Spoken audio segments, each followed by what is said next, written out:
L'année 2012 a été une année purement électorale à Matam, à l'instar du reste du pays. Dès le mois de janvier 2012, les premiers assauts sont lancés entre les différentes formations politiques du pays vers l'électorat de la région de Matam. Les candidatures ne sont pas encore retenues. Les Matamois retiennent leur souffle. Les libéraux se mobilisent davantage avec de gros moyens. La pose de la première pierre du pont de la capitale régionale, l'inauguration ou la visite du nouvel hôpital régional et du centre de santé de Kanel au mois de janvier 2012 mobilisent tous les libéraux de la région. La période préélectorale dessine dès lors la nature de la conquête du Fouta en 2012, dans un climat incertain sur la recevabilité de la candidature du président de la République sortant, qui a alimenté les débats. Les hommes politiques n'ont pas attendu l'ouverture officielle de la campagne électorale. Les républicains viennent en force. Le parti de Macky Sall se débarque avec une particularité jamais notée dans le landerneau politique du Fouta.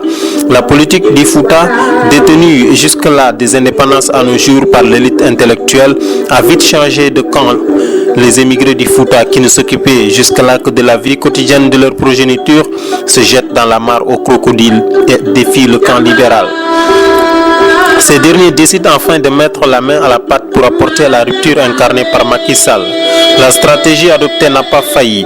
Ils se partagent le Fouta et sortent la grosse artillerie. Le Oré fondé à Bokiladji, chaque milliardaire gère une zone bien définie. Amadou Konté et Khalidou Wagé s'occupent du Bosseya. Abdoulaye Salissal s'impose dans le Nguenar jusqu'à Ourossogui et Arouna Dia s'empare alors du Damga. Les responsables politiques de l'APR harmonisent leurs actions malgré leur inexpérience. Les libéraux tergiversent avec des querelles intestines. Le 11 février 2012, le candidat de la coalition Macky 2012 est annoncé à Matam. Le même jour, 2 observateurs de l'Union européenne y sont dépêchés. 48 heures après, le président sortant et candidat des FAL 2012 arrive à son tour à Matam. Il défie les émigrés dans son discours. Le 12 février 2012, en pleine campagne électorale, un handicapé mendiant du nom de Amadou Guissé, né en 1967 à Nakara, dans le département de Ranérou, est trouvé mort dans la gare routière de Ourossogui. L'homme a été égorgé, la face tournée vers l'est, ce qui plongea toute la région dans la consternation totale. Cet acte a été assimilé par les populations à un sacrifice humain envers les élections présidentielles. Quelques jours après, la coalition Benno Siggil Sénégal, dirigée par Moustapha Niasse, traverse la longue et difficile piste de Ranérou qui s'étend sur 80 km jusqu'à Ourossogui. Les nombreux militants qui l'ont accueilli avec beaucoup d'enthousiasme ne savaient pas que 2 personnes qui s'occupaient du camion de la sonorisation de cette cortège avaient rendez-vous avec la mort à un peu moins de 30 km de Bakel sur la route nationale numéro 2 à hauteur du village de Fadiar dans la communauté rurale de Bokiladji. Il faisait 23h15 lorsque l'ancien ministre Yorodé, numéro 2 de la LDMPT, membre de la coalition Benno Siggil Sénégal, nous le confirmait au bout du fil. D'une voix rauque, Yoro nous répondit 2 morts. La nouvelle est vite tombée et fera le tour du pays. À quelques jours des élections présidentielles du 26 février 2012, le Premier ministre Souleymane Ndéné Ndiaye débarque en avion à Matam et sillonnant pendant toute une journée le Nguenar et le Bosseya jusqu'à Oré Fondé pour mieux galvaniser les militants libéraux. Dès son retour, une bataille rangée entre militants libéraux à Oré Fondé qui se partageaient l'argent donné par le Premier ministre Souleymane Ndéné Ndiaye fera un mort, en l'occurrence Sambassi, qui succomba à ses blessures. Le premier tour des élections présidentielles du 26 février 2012 arrivera avec beaucoup de passion et le second tour est vite confirmé entre Macky Sall et Abdoulaye Wade après une longue journée. L'incertitude plane chez des libéraux. Le désir de retrouver le camp le mieux placé anime des responsables libéraux de la région. Le ministre Adama Sall ouvre le bal et tourne le dos à Maître Wade dans l'entre-deux tours pour regagner Macky Sall. Beaucoup d'autres responsables libéraux suivront. Le second tour est remporté par la coalition Benno Bokk Yakaar sans surprise. Au lendemain de leur défaite, le ministre de l'Éducation de l'époque, Kalidou Diallo, qui était en route vers Dakar, subira un accident à Patouki, dans le département de Ranérou. Son garde du corps s'en sortira avec quelques blessures. À peine le président de la République Macky Sall installé au pouvoir, la conquête de l'Assemblée nationale est lancée.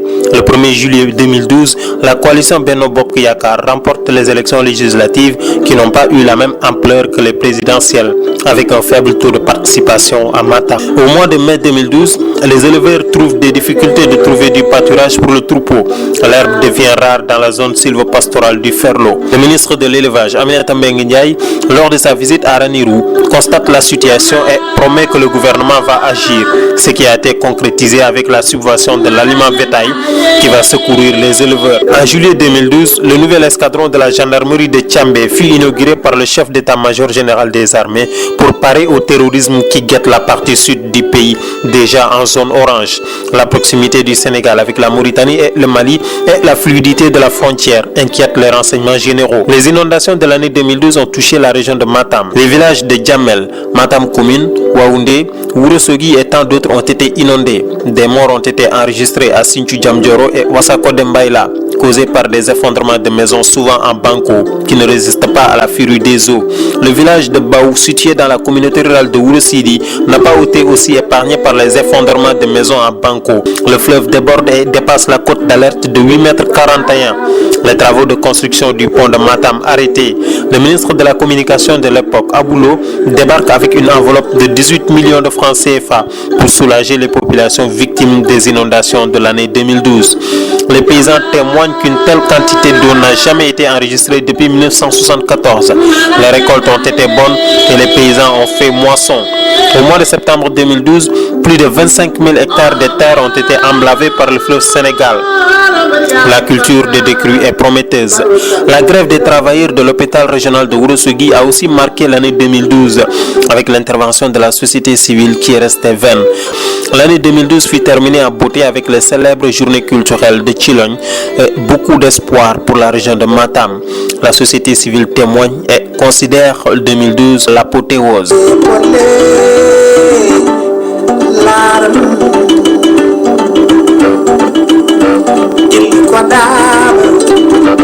Mi jëm koy ruti